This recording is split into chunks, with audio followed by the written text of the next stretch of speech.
Hey guys, tonight we set out on a journey unlike any other, a dusty, creaky, long-forgotten trek across the ancient Silk Road, led by the indefatigable Sogdian merchants.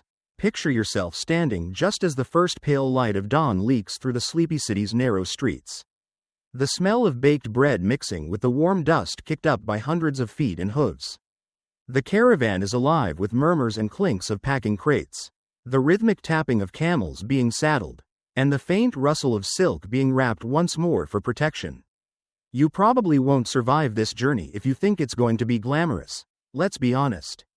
It's more like a dusty, bumpy, camelback rodeo that lasts months, with more chance of blisters than silk gowns. So, before you get comfortable, take a moment to like the video and subscribe, but only if you genuinely enjoy what I do here. And hey, why not drop your location and local time in the comments? I love seeing where you're tuning in from. Now, dim the lights, maybe turn on a fan for that soft background hum, and let's ease into tonight's journey together. You trudge through the noisy streets of Samarkand, once a major city of Sogdiana. Now just a name echoing through history, but back then, it buzzes with a chaotic energy as merchants ready their goods. The air tastes dry and gritty, with a faint aroma of spices mixed with sweat and the leather of pack saddles. The early morning sun hasn't yet pierced the horizon, but already there's a sense of movement, of urgency, and of endless possibility. Your job? To oversee how the caravan packs. Because whether the silk arrives intact in Chang'an or the spices make it to Constantinople, all depends on how well you stack and secure the loads. Camels grunt and shuffle impatiently nearby, their giant feet crushing small stones, ready to bear the weight of your precious cargo across thousands of miles. Historians still argue whether the Sogdians truly controlled the entire Silk Road or if they were just one vital piece in a larger, more complex network. But one thing's clear, they were masters of packing for survival and profit in an unforgiving landscape. You might imagine them as sophisticated cosmopolitan traders, but don't forget the gritty, practical side. These merchants packed everything from fragrant spices to salted fish. Even the occasional crocodile dung sunscreen, yes, really, to protect their skin in the merciless sun. Packing here isn't just shoving goods into crates or bags. No, it's an art form balancing weight, fragility, and utility. Silk, that delicate treasure, is rolled carefully and wrapped in soft cloths, sometimes even cushioned with cotton or dried leaves. Heavy items like metal ingots or salt blocks are placed low, secured tightly with ropes and leather straps so they don't shift on the bumpy camelbacks. Imagine the challenge. One misstep and a load collapses. Silk torn, coins lost, fortunes wasted. Your senses sharpen as you move among the merchants, who wear loose linen robes and turbans to keep cool. They whisper plans about the route, whether to risk the Taklamakan desert's shifting sands or detour through mountain passes where bandits lurk. The caravan's pace depends on these choices, which hinge on seasonal weather and political tensions. Remember that for the weeks ahead. You'll live in the tension between hope and hazard. A quirky fact? The Sogdians often packed fermented mare's milk, known as kumis, a strange but essential drink that keeps spirits up and thirst at bay. You might wrinkle your nose at the idea, but out here, it's liquid gold. The merchant's survival depends on it as much as the silk. Your role isn't glamorous, but vital. Every knot tied, every crate sealed, every camel loaded can make or break the journey. And as the sun peaks over the horizon, the caravan sets off into the dusty unknown, a moving mosaic of color, sound, and grit, threading through deserts, mountains, and endless skies. So here you are, stepping into shoes centuries old, where the art of packing isn't just about possessions, it's about trust, resilience, and the hope that this caravan will be the one to bring the Silk Road's treasures safely home. You're no stranger to bustling crossroads now. But the real story is who these Sogdians actually are, the people behind the caravan's dusty dance. You walk alongside traders chatting in a language that's neither Persian nor Chinese but something in between. A tongue that scholars call Sogdian. It's a blend, a bridge, a perfect symbol for a group of merchants who thrived as cultural middlemen for centuries. The Sogdians originally hail from an area around Samarkand and Bukhara, cities that sparkle like jewels on the ancient Silk Road map. You can almost hear the echoes of their bazaars, where Persian carpets mingle with Chinese silks and Indian spices. They speak an Eastern Iranian language, a branch of a family tree stretching far back, which allowed them to trade far and wide. Their adaptability wasn't just linguistic but cultural. They borrowed gods, rituals, and customs from neighbors, creating a rich hybrid identity. Historians still argue whether the Sogdians should be considered a single ethnic group or more of a mercantile class that spread and mixed as they traveled. But one thing is clear. By around the 4th century CE, they had carved out a reputation as the Silk Road's indispensable middlemen, connecting empires from China to Byzantium. You might picture slick city slickers in silk robes sipping tea, but their real skill was knowing how to survive, negotiate, and build trust across wildly different cultures and hostile terrain. Now, let's get a bit quirky. The Sogdians didn't just speak in one language. They often carried multilingual glossaries or phrasebooks to help with communication, a sort of ancient Google Translate before the internet. They even developed a unique script, adapted from Aramaic, that spread alongside their caravans, helping to keep records and letters flowing. Imagine flipping through a leather-bound notebook scribbled with notes in 3 or 4 languages. Pretty impressive for a bunch of desert nomads, right? These merchants weren't just traders, they were cultural ambassadors. They introduced Buddhism into China, helped spread Zoroastrian rituals, and even influenced early Christian communities in Central Asia. You're literally witnessing history in motion. As goods, ideas, and religions flow like rivers along the dusty trade routes, it's as if each parcel packed isn't just silk or spice but a tiny cultural seed. But back to the packing, because who cares about culture when you're lugging bolts of fragile silk across deserts? Well, the Sogdians understood that their identity was inseparable from their trade goods. Their reputation depended on ensuring that silk arrived pristine, that spices weren't crushed, and that coins remained untarnished. So, packing wasn't just about logistics, it was about preserving a brand, their trusted name that opened doors from Samarkand to the Mediterranean. You notice how their caravans aren't just about commerce, they're mini communities. Families travel together, traders share stories, and even priests sometimes accompany caravans to perform rituals. You can almost smell the mixture of incense, camel sweat, and leather, a scent that would become familiar along the Silk Road. And yes, some debate whether the Sogdians were truly the dominant players or just one of many groups contributing to the vibrant tapestry of Silk Road trade. But if you ask any ancient traveler, the Sogdians were the name that came up again and again, merchants who knew how to pack their goods and their culture with equal care. So as you shoulder your own load, remember that you're carrying more than just goods, you're part of a living network of connection, survival, and exchange that shaped the ancient world in ways still felt today. You stand before your neatly arranged piles of goods, each item a promise and a risk wrapped into one. Choosing the right cargo to pack for the Silk Road journey isn't a matter of throwing in whatever's available, it's a finely tuned balance of value, weight, demand, and durability. You know the stakes. One miscalculation could turn a profitable venture into a disastrous loss.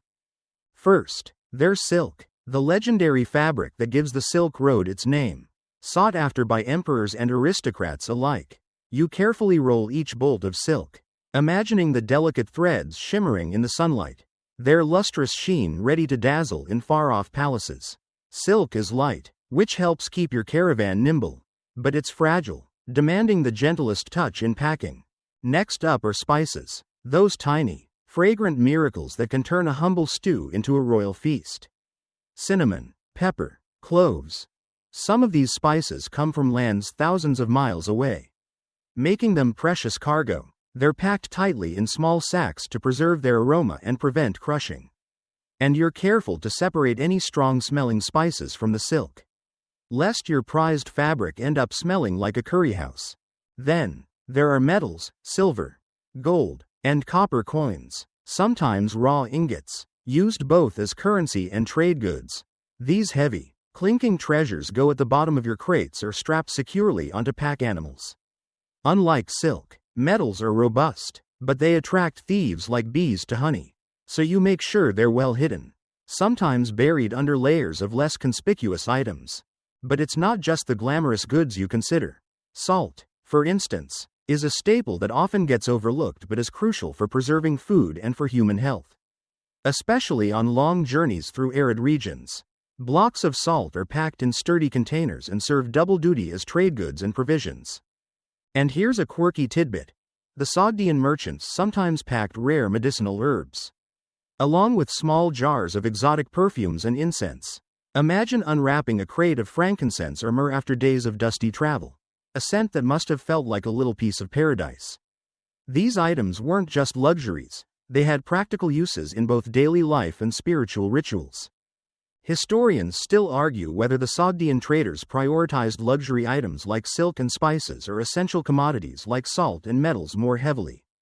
The truth probably lies somewhere in the middle, shifting with demand, season, and route politics. What's undeniable is that these merchants were adept at reading market signals far in advance, adjusting their cargo to meet the desires of distant buyers. You watch as the packing proceeds like a slow dance. Silk is wrapped in soft cloth and cushioned with dried reeds. Spices are sealed in leather pouches. Metals are bundled carefully with ropes. Each package carries a silent prayer: please, let this survive the bumps, the heat, and the bandits. Packing isn't just a chore, it's a statement of intent. You're telling everyone, from customs officials to hostile tribes, that you mean business, that these goods are valuable and worth protecting. The cargo is your passport to fortune, your bargaining chip, and your lifeline. As the sun climbs higher, you can almost hear the whisper of silk, the clink of coins, and the faint spice-laden breeze blending into the caravan's steady rhythm. The road ahead may be long and treacherous, but your cargo is ready, packed with care, hope, and the cunning of centuries. You step closer to the tightly packed bundles and wonder, how did these merchants keep such fragile silks from turning into nothing more than tattered rags? Packing techniques on the Silk Road weren't just about throwing goods into bags, they were about precision, ingenuity, and a surprisingly delicate touch. Silk, the star of the show, demanded the most careful attention. Merchants wrapped it first in soft cotton or fine cloth. Think of it as the ancient equivalent of bubble wrap, then tucked it inside tightly woven reed baskets or wooden chests. These containers were light but sturdy, designed to absorb shocks and prevent crushing.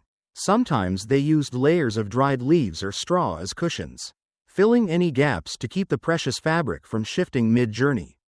The idea was to protect the silk from dust, moisture, and rough handling, all while keeping the package light enough for camelbacks. For heavier items like metals, the packing was brutal but effective. Metal ingots and coins were stacked low, firmly tied with thick leather straps or rope. The merchants placed them at the bottom of their load, ensuring stability and balance. After all, no one wants a toppled camel spilling a treasure chest across a rocky path. The heavy metals also served as a natural anchor to steady the lighter goods stacked above. An odd but fascinating detail is how the Sogdians used reed mats, often rolled tightly and placed around fragile containers to act as shock absorbers. These mats were surprisingly flexible yet resilient, absorbing bumps and jolts on rough roads. You can almost feel the texture of the reeds, rough and fibrous against your fingers. A humble but brilliant packing solution. Historians still argue whether wooden chests were more common than woven baskets or if usage varied by region and era. Some archaeologists found remnants of beautifully carved wooden boxes that suggest a degree of luxury in packing, while others point to simple, functional baskets used by more modest merchants. Either way, the message is clear. Packaging was a crucial part of the trade, not an afterthought. You notice that sacks made of animal hide were sometimes used for packing spices or salt. These tough, water-resistant containers could keep the contents safe from moisture and pests. Imagine carrying a bundle of fragrant cinnamon tightly wrapped in leather, its scent faintly leaking through the seams, a small comfort on the dusty road. And here's a quirky tidbit. Some merchants reportedly used a form of ancient glue made from boiled fish bladders to seal containers or fix broken chests. It might sound a bit gross, but it was surprisingly effective, and better than having your precious cargo spill out in the middle of nowhere. Packing also involved strategic layering. Fragile silks went on top, cushioned by layers of spices and herbs, while sturdier items like metal and salt filled the bottom. This careful stacking minimized damage from the constant movement of the caravan in the uneven terrain.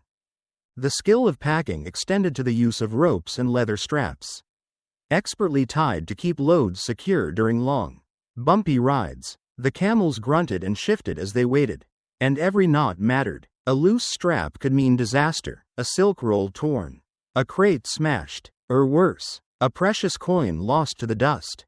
As you step back, you see the finished work, neat, balanced, and ready for the grueling miles ahead.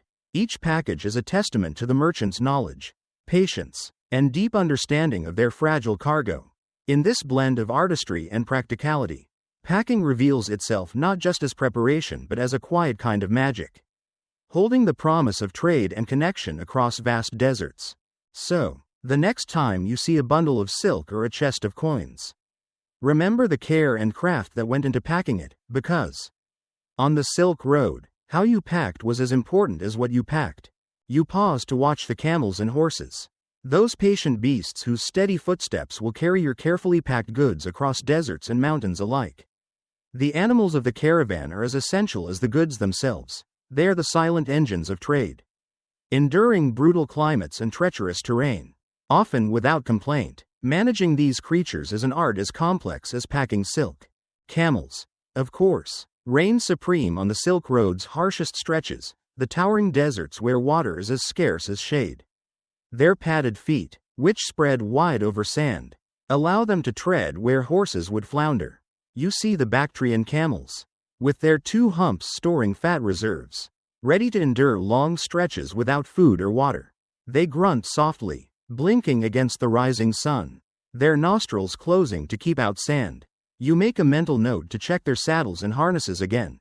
A poorly secured load could mean a camel refusing to budge or worse, dropping a precious crate. Horses and donkeys accompany camels in the less arid sections, particularly through mountain passes and river valleys. Horses provide speed and agility, often carrying lighter, urgent goods or riders who scout ahead.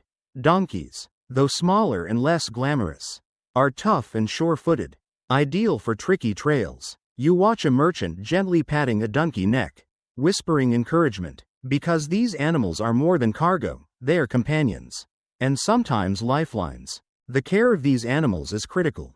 You're aware that the merchants carry not only goods but also fodder, dried grains and hay packed in bundles for feeding during the journey. Water skins hang alongside the saddles, their contents rationed carefully, because dehydration means disaster. There's even a rough and ready veterinary knowledge passed down through generations, how to treat common ailments like swollen legs, eye infections, or sores from ill-fitting gear. An interesting fringe tidbit? Some caravans carried camel doctors, specialists who could diagnose and treat the animals on the road, using herbal poultices or splints made from wood and leather. This might sound extravagant, but a sick camel could delay or even doom an entire caravan. So these animal healers were invaluable. Historians still argue whether camels were the dominant pack animals across the entire Silk Road or if regional variations favored horses and donkeys in certain stretches. What's certain is that Sogdian merchants chose their beasts with care, tailoring their caravans to the challenges ahead.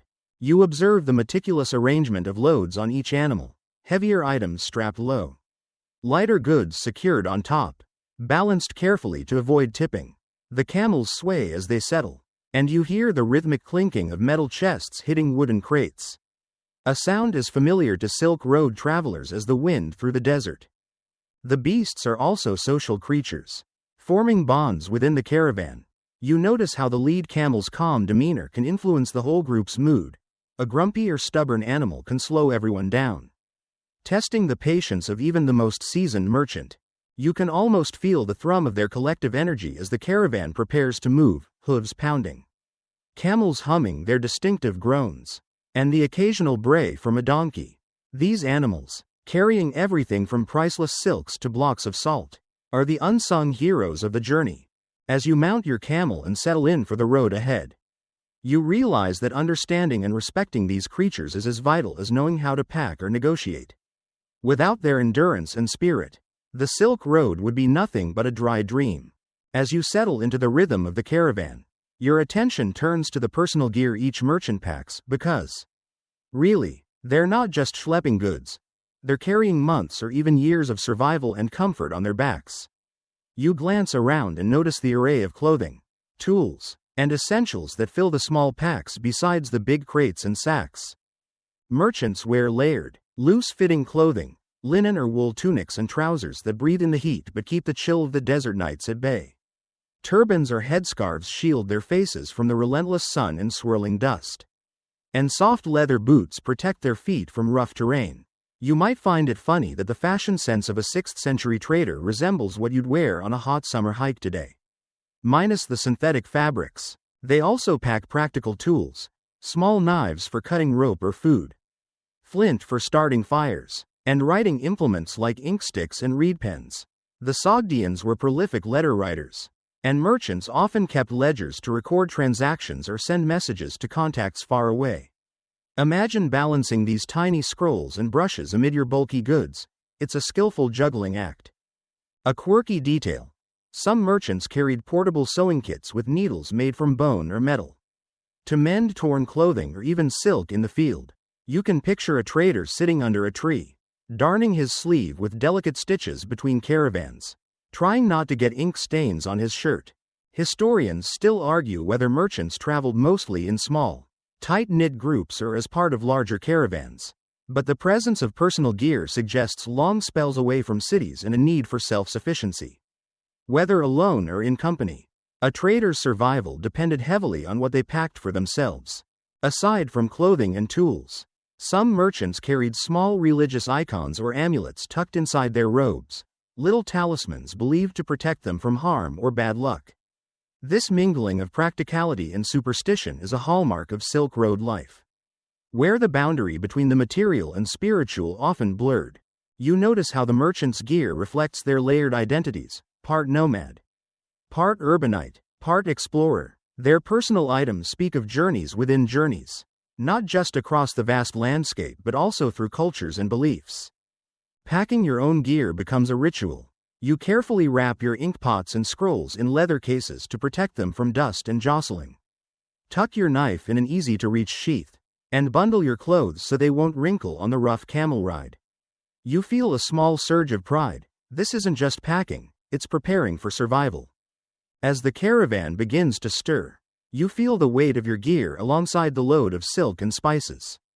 They might not be the most glamorous items, but without them, the journey would quickly become unbearable.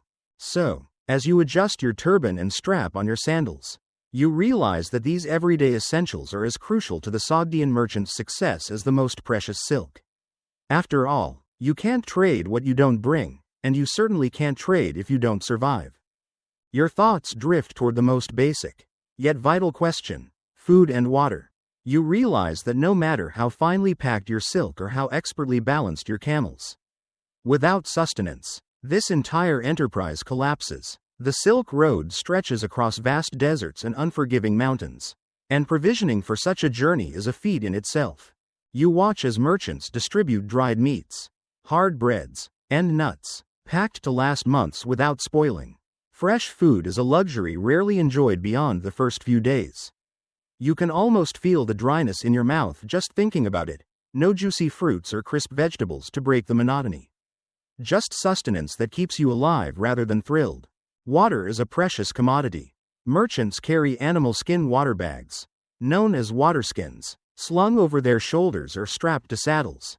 These are carefully rationed, and refills depend on oases or caravanserais along the way. You notice how the weight of water dictates pace and stopping points as much as the condition of the camels. Now, brace yourself for a strange but essential curiosity: fermented mare's milk, or kumis. It's a bit sour, a little fizzy, and yes, probably something you wouldn't choose if you had options. But it's a staple drink. Kumis provides nutrients and hydration, and its mild alcohol content helps preserve it during long trips. You might wrinkle your nose, but for these merchants, it's a lifeline. Historians still debate whether kumis was the primary hydration source or more of a supplemental drink along the Silk Road. Some argue that water remained the mainstay, with kumis reserved for special occasions or medicinal use. Either way, the inclusion of fermented milk speaks to the resourcefulness of these travelers. Food packing involves more than just sustenance, it's about preservation. Merchants used salt heavily to cure meats and fish, and wrapped their bread tightly to keep out moisture and pests. You get the sense that these merchants carried with them the flavors and smells of home.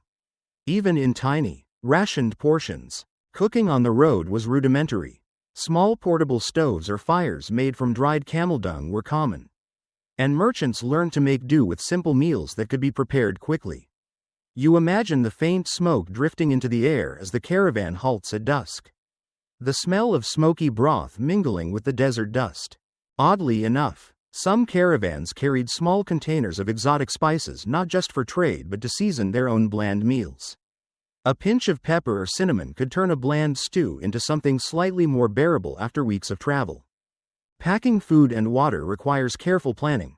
Too much and you slow the caravan. Too little and you risk exhaustion or worse. Each merchant knows that hunger and thirst can turn comrades into enemies on the trail. So supplies are often pooled and rationed collectively. As you prepare your own pack, you include a modest supply of hard bread and dried fruit, along with your waterskin filled from the last oasis. You mentally prepare for days without fresh food, knowing that this careful rationing is what will keep you moving forward. So, the next time you grumble about airline snacks, remember the Sogdian merchants whose food was often limited to a few simple ingredients packed with care, relying on fermented mare's milk and dusty water to get them through the endless Silk Road. You feel the weight of coins jangling softly against your side as your thoughts turn to money, because, let's face it, what's a merchant without a stash of cash? The Silk Road wasn't just a highway for silk and spices, it was a conduit for wealth. And managing that wealth on the road was a delicate business. Merchants packed coins of silver, gold, and copper, often minted by various empires along the route. You carefully tuck these coins into small leather pouches, some sewn into your clothing for extra security. Carrying money openly is a recipe for disaster. Bandits have a knack for spotting loose coinage like vultures circling a carcass. But it wasn't just coins. Barter remained king in many places. And merchants carried goods specifically for trade, precious gems, fine textiles, even small animals. Sometimes your money was a carefully chosen item that you knew would fetch a better price further down the road. You're like a walking vending machine, adjusting your inventory with every stop. Historians still argue whether coinage or barter dominated Silk Road transactions. Some scholars suggest that early traders relied heavily on barter due to the lack of standardized currency, while others point to the widespread use of coins as evidence of a surprisingly sophisticated economy. The truth likely shifts depending on time, place, and circumstance. To keep your money safe, you don't just rely on secret pouches. Some merchants carried small, locked boxes made of wood or metal, secured with intricate mechanisms that only they could open. Others used decoys, empty bags or low-value goods carried openly to distract potential thieves.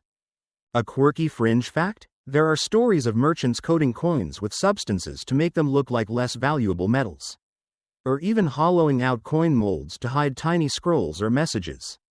It's like ancient espionage, all wrapped up in trade. Money management also included careful record-keeping. Ledgers, written in the Sogdian script, tracked sales, debts, and payments. Merchants often sent letters ahead to confirm deals or arrange payments, relying on a network of contacts that stretched thousands of miles. You can almost feel the tension as you count your coins each night, ensuring none have gone missing. The risk of theft or loss weighs heavily, sometimes more than the physical burden of your pack. Your mental math runs through the routes and markets, calculating where your goods might fetch the highest price, which currencies are accepted, and how best to convert one form of wealth into another. It's a delicate dance, balancing profit with safety. So, as the caravan rattles forward, you clutch your coins a little tighter, knowing that in this vast, unpredictable world, your fortune depends as much on careful money handling as on your packing skills or the loyalty of your beasts. You glance up at the sky as twilight deepens, wondering just how you'll find your way through endless deserts and mountain passes that seem to stretch into infinity. Navigation on the Silk Road was no simple GPS affair, it was an art born from experience, intuition, and a deep connection with the land and stars. You feel the rough, Worn pages of star charts tucked carefully in your pack, celestial maps that guide travelers at night. Merchants and their guides learned to read the constellations, using stars like the North Star to keep a steady course when landmarks faded into dust or darkness. The night sky was their compass, a silent partner in this vast journey. By day, you rely on familiar landmarks, distinctive mountain peaks, ancient ruins, or the bends of rivers. These natural signposts were critical in a landscape where a wrong turn could mean days lost or worse. Experienced guides, often locals, held knowledge passed down through generations, able to navigate shifting sands and hidden trails that escaped the notice of outsiders. Historians still argue whether the Silk Road had clearly marked routes or if travelers frequently diverged onto lesser-known paths depending on politics, weather, or bandit threats. The truth is likely a mix. Main arteries of trade complemented by countless side roads and shortcuts known only to select caravans. You carry a small, crudely drawn map made from parchment, annotated with symbols and notes in Sogdian script. It's not precise by modern standards, but it's enough to avoid disaster. You also have a set of talismans, some shaped like animals, others inscribed with prayers, meant to bring luck and safe passage. Navigation here mixes practical knowledge with spiritual hope. Occasionally, merchants stopped at caravanserais, roadside inns spaced a day's journey apart, not only to rest but to confirm directions and gather news of safe passages or trouble ahead. These stops were lifelines, where the latest intelligence flowed like water. You feel the heat of the day give way to a cooler breeze as you memorize the sequence of landmarks ahead: a twisted tree, a rocky outcrop, a narrow canyon. Your guide points these out, eyes sharp, voice low, knowing the difference between survival and getting hopelessly lost. A quirky fringe tidbit? Some caravans reportedly used trained birds, like pigeons, to send messages or confirm locations, early postal pigeons who bridged distances faster than any traveler could. Your journey hinges on this delicate balance of star charts, landmarks, local knowledge, and a fair bit of luck. You double-check your compass, the ancient one made of lodestone, and feel a rush of gratitude for these simple but vital tools. So, as the caravan moves forward into the fading light, you carry more than silk and spices, you carry the wisdom of generations. Navigating an ever-changing landscape guided by the stars and the steady hand of those who walked before you. You pause as the caravan settles in for the night, the firelight flickering against worn faces and weathered packs. In the midst of the desert silence, you feel the hum of ancient rituals and superstitions weaving through the air, because on the Silk Road, practical packing always mingled with spiritual preparation. Merchants often tucked small charms into their packs, hoping to ward off evil spirits, bad luck, or the ever-present threat of bandits. These talismans ranged from carved stones shaped like animals to tiny scrolls inscribed with prayers in Sogdian script. Some carried miniature idols representing gods or protective deities, blending influences from Zoroastrianism, Buddhism, and local beliefs. It's a bit like packing a spiritual first aid kit alongside your goods. You notice that before loading their animals, merchants would sprinkle sacred herbs or sprinkle water in a ritual meant to bless the journey. Some even painted symbols on camels' foreheads or tied ribbons dyed with protective colors to their saddles. This wasn't just superstition, it was a psychological boost, a way to channel hope and calm nerves when the desert stretched endlessly ahead. Historians still debate the exact role of religion and superstition in Silk Road trade. Were these rituals deep spiritual commitments or more practical morale boosters? Perhaps both. What's certain is that faith, hope, and a touch of magic were as much a part of packing as rope and silk. There's a quirky story you overhear about a merchant who carried a tiny bag of dried snakeskin, believed to protect against poison and harm. Imagine clutching that strange little talisman as you traverse mountain passes where venomous creatures lurk. These beliefs shaped what merchants chose to carry beyond silk and spices. Amulets, prayer scrolls, incense sticks.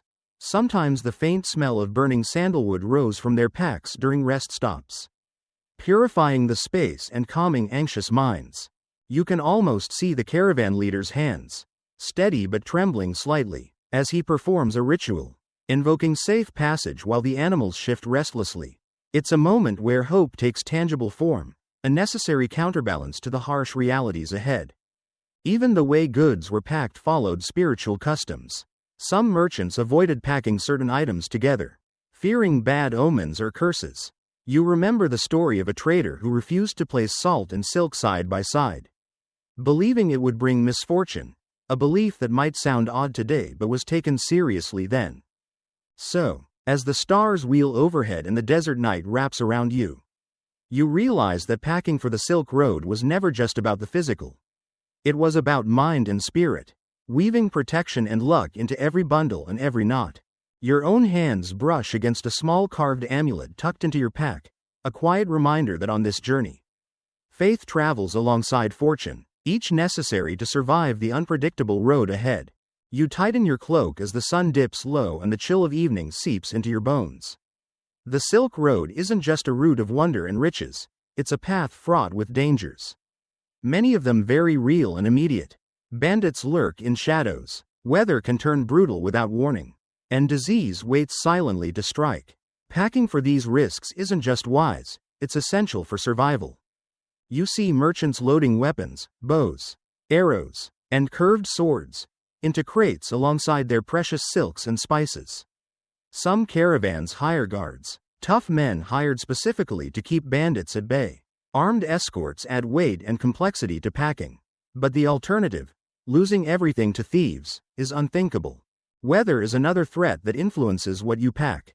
Thick cloaks and sturdy boots prepare you for icy mountain passes, while light, breathable fabrics fight the desert heat. You notice merchants carrying waterproof coverings made from treated leather or thick felt to shield goods from sudden storms, a necessity in regions where rains can quickly turn dust to mud. Illness is an invisible menace. Long journeys mean cramped conditions, limited fresh food, and exposure to new diseases. You watch a trader carefully packing medicinal herbs, bandages, and poultices, early field medicine to tend to wounds and infections. Some carry small flasks of alcohol or vinegar, used for cleaning wounds or as antiseptics. Historians still argue whether merchants regularly traveled with medical experts or relied solely on traditional remedies and knowledge passed between caravan members. Either way, health was a constant concern, and packing for it was a survival strategy. Here's a quirky fact. Some caravans reportedly carried crocodile dung as sunscreen and mosquito repellent. Not the most pleasant packing item, but effective enough to earn a spot in your load. Imagine trying to explain that one at customs. The risk of bandit attacks is ever present. You watch as merchants practice quick packing and unpacking techniques, so if ambushed, they can secure valuables swiftly or even dump less important goods to distract attackers. Sometimes goods were hidden beneath other cargo or buried temporarily to keep them safe. Packing also considers escape and evasion, paths chosen for quick exits. Supplies organized so they can be grabbed at a moment's notice. This level of preparedness speaks to the precariousness of the route and the cunning required to navigate it. As the caravan pulls together its defenses, ropes tightened, packs secured, guards positioned, you realize that every knot, every strap, every precaution is a shield against the unknown. Survival depends on vigilance as much as skill. So, as night falls and the desert whispers its ancient threats, you steady yourself with the knowledge that packing here means preparing not just for trade, but for battle, for endurance, and for the harsh whims of nature and man alike. The clatter of the caravan settling down fades into murmurs of negotiations. A dance as delicate and complex as packing itself. Trade isn't just about goods, it's about relationships, trust, and the subtle art of deal-making stretched across languages and cultures. You watch as merchants gather around fires, voices low but earnest, negotiating prices, terms, and partnerships that could make or break fortunes. You overhear discussions about sharing loads, a practice where merchants pool goods to optimize space and reduce risk. This cooperative packing method means everyone benefits from the collective strength, but also requires trust, an essential currency on the Silk Road. No one wants to be left holding the bag if a shipment goes missing or a deal falls through. Negotiations often involve bartering not just goods but favors, information, and future promises. You see merchants exchanging stories of market trends, safe routes, and political shifts, intelligence as valuable as silk or gold. Sometimes deals are sealed with shared meals or the exchange of gifts, reinforcing bonds that transcend mere commerce. Historians still debate how formalized these trading partnerships were. Some argue for loose, fluid alliances, while others point to evidence of structured agreements and even family networks spanning regions. Either way, the ability to negotiate and maintain relationships was crucial, and packing reflected this social complexity. There's a quirky detail. Merchants sometimes carried talking sticks or small tokens used during negotiations to symbolize trust and turn-taking, a primitive but effective form of diplomatic protocol. It's a reminder that behind the piles of goods are people navigating a maze of cultural expectations. You also notice that some merchants pack duplicate goods or samples specifically for trade demonstrations. A clever way to entice buyers and negotiate prices without risking the main cargo.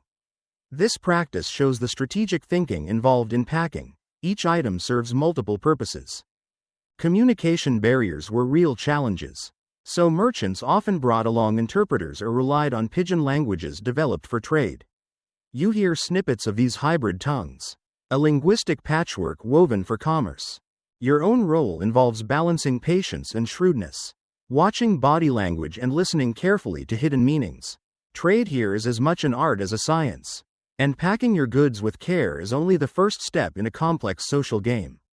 So, as the firelight flickers and deals are struck, you realize that packing isn't just about physical goods, it's about packing trust, alliances, and a delicate web of connections that keep the Silk Road alive. The sun climbs as the caravan reaches its first caravanserai, a welcome oasis in the long stretch of wilderness. These roadside inns aren't just places to rest. They're bustling hubs where merchants unpack, repair, exchange goods, and gather news. You watch as camels kneel gracefully, unloading their burdens while traders stretch stiff limbs and breathe in the mingled scents of cooking fires and livestock. Inside the courtyard, merchants barter smaller wares, swapping surplus spices for fresh provisions or rare fabrics for tools. Artisans set up stalls repairing leather harnesses and patching torn sails, their fingers skilled in restoring the wear and tear inflicted by months on the road. The atmosphere is vibrant but practical, a busy marketplace where the transient becomes momentarily permanent. Historians still debate how standardized caravanserais were along the Silk Road. Some argue for a network of well-maintained inns offering consistent services, while others suggest that many were informal setups, simple shelters or village homes open to travelers. Either way, these stops were critical waypoints, shaping how caravans planned their journeys and packed their goods. A quirky tidbit. Some caravanserais had communal baths or gardens where merchants could cleanse themselves and their animals, a rare luxury after dusty days of travel. Imagine the relief of a warm bath and fresh herbs rubbing away the grime and weariness. Resting at caravanserais also meant opportunities to share stories and exchange intelligence. Merchants swapped news about political changes, bandit activity, and market trends, information vital for safe passage and profitable trade. This flow of knowledge was as important as the physical goods carried along the road. You notice the careful unpacking of fragile goods here, with silks laid out to air and inspect for damage. Repairs are made using sewing kits packed away weeks before, ensuring the merchandise remains saleable. Packing had to account for these stops, with goods organized for easy access and quick inspections.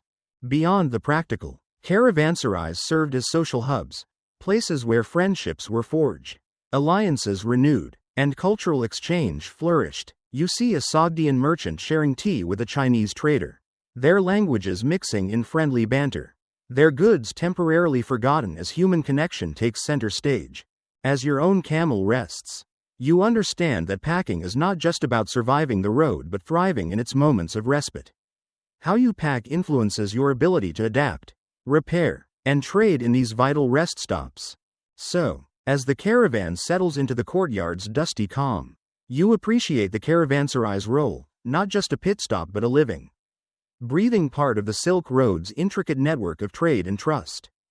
You tuck a letter carefully into your leather satchel, feeling its weight and the importance it carries.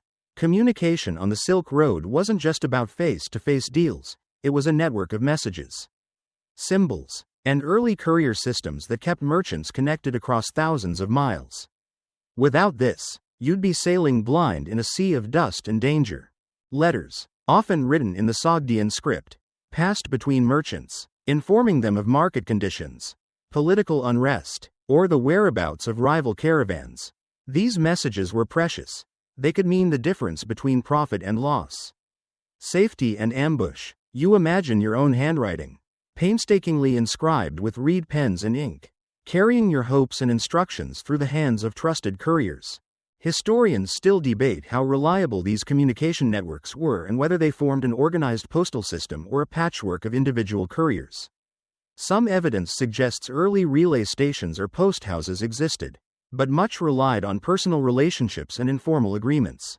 You notice symbols scratched into rocks or painted on walls near caravanserais, coded messages that acted like ancient graffiti, signaling safe passages, warnings, or nearby water sources. This cryptic signage was a crucial, if secretive, language shared only by those in the trade.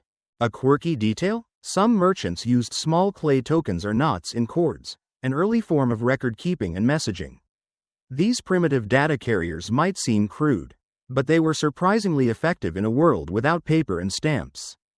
Caravans also relied on verbal messages passed by travelers, rumors shared around campfires, and trusted guides who carried news between settlements. The flow of information was as vital as the flow of goods. And packing included securing these communications safely alongside the cargo. Your own pack contains a coded message for a distant contact, a blend of written instructions and symbols meant to avoid prying eyes. The tension between secrecy and openness defines much of the Silk Road's complex commerce. As you settle beside the fire, the crackle of flames punctuates your thoughts on communication, how messages travel as surely as silk, binding traders into a web of trust, risk, and shared adventure. So, as night deepens and the caravan rests, you realize that packing for the Silk Road meant more than goods and tools. It meant packing knowledge, connection, and the fragile threads of information that kept this vast network alive.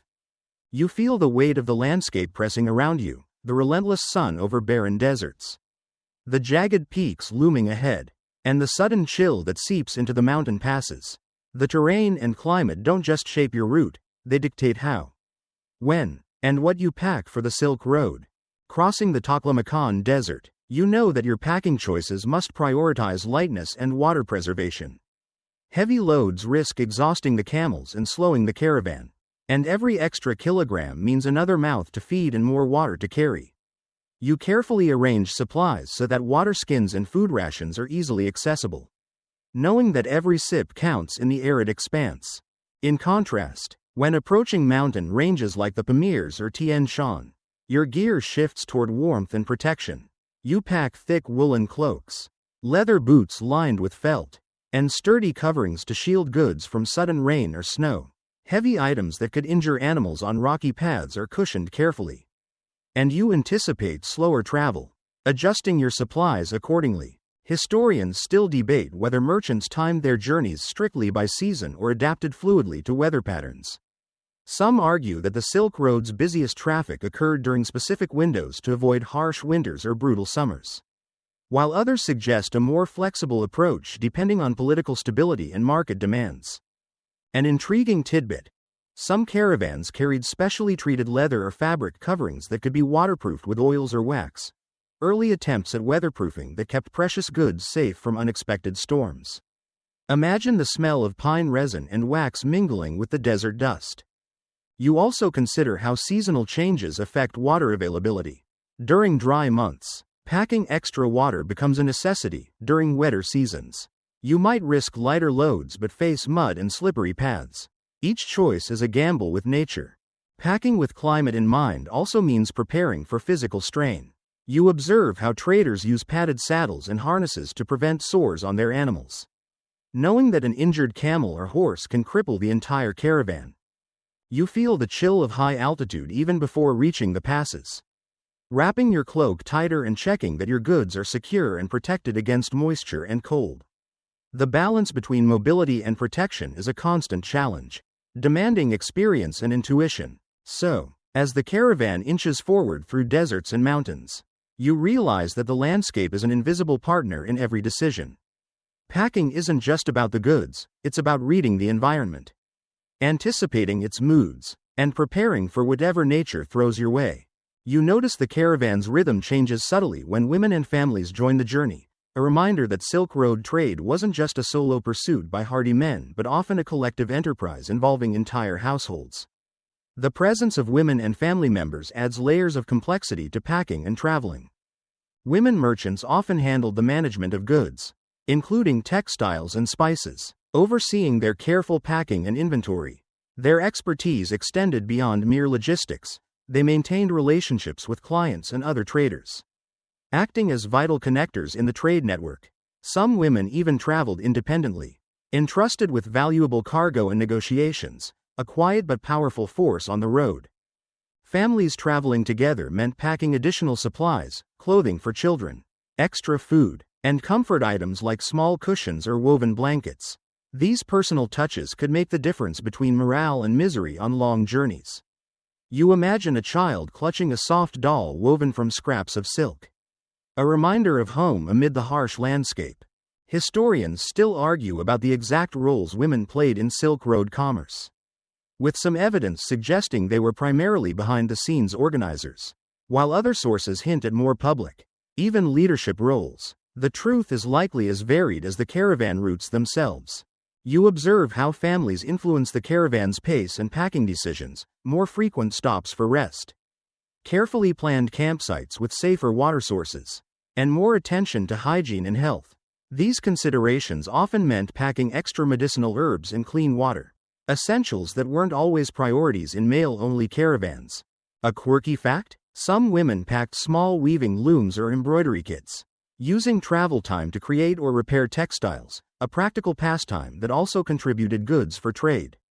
Picture the flicker of a small fire illuminating a deft hand-stitching patterns into fabric as the desert night stretches on. Family ties also shaped packing through gift exchanges. Parents might pack items meant as presents for distant relatives, reinforcing social bonds crucial for business and survival. These personal packages traveled alongside commercial cargo, blending business with kinship. As you help organize a mother's bundle of clothes and spices, you realize that packing here isn't just about goods, it's about nurturing connections, preserving traditions, and weaving a social fabric as strong as the silk you carry. So, as the caravan continues, you carry with you the understanding that the Silk Road was more than trade routes, it was a network of families, stories, and shared journeys that shaped every load and every step. The landscape of your journey begins to shift as time wears on, and you notice how the Sogdian trade itself evolves, changing routes, goods, and political landscapes influencing every decision about what to pack and how to travel. The Silk Road isn't static, it's a living, breathing network that adapts to new empires, shifting alliances, and emerging markets. Early on, your caravan packed mostly silk and spices, but as centuries pass, the list grows more diverse. You start seeing new goods, precious stones from India, glassware from the West, even Chinese ceramics carefully wrapped for the long haul. You pack with these changes in mind, adding sturdier crates and special padding for fragile ceramics or glass. Political upheavals, such as the rise of the Tang dynasty in China or the spread of Islam, alter the safety and accessibility of routes. Sometimes the main roads become dangerous, and you're forced to pack lighter and take longer, less secure detours. Trade agreements and tariffs shift, too, changing what goods are profitable and worth carrying. Historians still argue about how much these political changes disrupted Silk Road commerce versus how adaptable merchants really were. Some suggest major disruptions halted trade for decades, while others see continuous, albeit altered, flows of goods and culture. A quirky tidbit? Some caravans carried specially crafted, Silk Road passports, small, stamped documents recognizing merchants and granting them safe passage through various territories. These early travel permits show the increasing complexity of the trade and the bureaucratic hurdles that came with success. You also notice that packing strategies adapt with technology and knowledge. As camel saddles improve and new packing materials emerge, like waterproofed fabrics or stronger ropes, you adjust how you load your animals, improving both efficiency and safety. The goods themselves tell stories of changing tastes and demands. Fewer simple spices, more luxury items, more trade in art and culture alongside commerce. Packing now includes delicate artworks and manuscripts. Fragile but immensely valuable. As you prepare your loads, you realize that this evolution of trade isn't just about shifting goods but also about cultural exchange and political influence. All wrapped into the bundles you carry. So, as your caravan presses onward through time and terrain, you carry the legacy of adaptability, a hallmark of the Sogdian merchants who mastered the art of change on the Silk Road. You notice how the echoes of the Sogdian merchants' meticulous packing and savvy trade still ripple through history, shaping the roots and rhythms of commerce long after their caravans have faded into the dust. Their influence stretches beyond mere goods, it's woven into the very fabric of later trading cultures, languages, and economic practices. The Sogdians were pioneers of cultural blending, their language becoming a lingua franca along the Silk Road. You can imagine traders centuries later still using Sogdian terms for goods, weights, or measures, a testament to their enduring legacy. Merchants across Central Asia adopted their packing techniques, trade networks, and even diplomatic customs, building on the foundation laid by these ancient intermediaries. Historians still debate how directly later trading groups, such as the Uyghurs or the Turks, inherited Sogdian methods versus developing their own systems independently. But the archaeological and linguistic traces suggest a significant degree of continuity, highlighting the Sogdians' role as cultural transmitters. A quirky tidbit? Some modern Central Asian textiles bear patterns inspired by ancient Sogdian designs, showing how art and commerce blend across centuries. You might find these echoes surprising, but they remind you that packing goods isn't just practical, it's a cultural act, carrying identity as well as merchandise. You reflect on how the Sogdians influenced caravanserai layouts, market customs, and even legal frameworks that govern trade disputes. Their legacy is a patchwork of innovation, adaptation, and connection, traits still valued in global trade today. Packing methods also evolved, with later merchants refining the balance of protection and portability, principles pioneered by the Sogdians. You see the same logic in how modern logistics companies carefully load containers, ensuring fragile and valuable goods survive long journeys. As you imagine a modern trader unpacking goods in a distant market, you feel the thread of history connecting you, centuries of experience and ingenuity packed into every box, every bundle. So, while the caravans of the Silk Road may have ceased, the legacy of the Sogdian merchants lives on in the practices and principles of trade worldwide, reminding us that even the simplest act of packing can echo through time. You dig through the soil at an archaeological site where remnants of a long-lost Silk Road caravan were recently uncovered. Pottery shards, bits of fabric, and even fragments of wooden crates give you a glimpse into the day-to-day lives and packing habits of the Sogdian merchants. These discoveries peel back the layers of history, showing you how they organized their goods and lived on the road. Archaeologists have found evidence of carefully constructed boxes designed to protect delicate silks, reed baskets used for spices, and even small containers for fermented mare's milk. These finds confirm what ancient texts hinted at but also reveal surprising details, like the use of natural resins and oils to waterproof certain containers, a technique that allowed goods to survive sudden rain or river crossings. Historians still argue about the extent to which these packing methods were standardized versus adapted locally. Some sites show uniform packing styles across regions, suggesting shared knowledge among Sogdian traders, while others reveal more improvised, region-specific solutions. One quirky find was a cache of tiny wooden models, miniature versions of packing crates and animals, believed to be training tools or symbolic offerings for safe travel. Imagine apprentices practicing their packing skills with these little replicas, learning the art long before setting out on the real Silk Road. These archaeological discoveries also shed light on the daily life of merchants. Fragments of writing tools, worn sandals, and cooking implements point to the routines that punctuated the long journey. You see how packing extended beyond goods to include everything necessary for survival and communication. The tactile evidence reminds you that packing was a dynamic process, constantly refined through experience and passed down like an oral tradition. encoded in the objects these merchants left behind. So, as you trace your fingers over these ancient relics, you realize that every crate, every bundle, was part of a living system, a network of knowledge, culture, and human resilience that archaeology is only beginning to fully uncover. At last, you reach your destination, the bustling city where the caravan finally unloads its precious cargo. The air is thick with the scent of spices, sweat, and the faint perfume of fresh silk, a sensory tapestry woven from months of travel and toil.